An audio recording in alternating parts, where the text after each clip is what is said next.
Ang lampas kalahati. Ngayon tag-araw, napakainit na yan guys. Ang init talaga guys dito eh, no?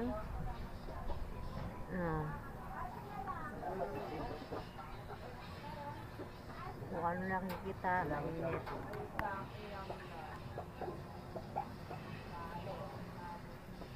Init na panahon guys.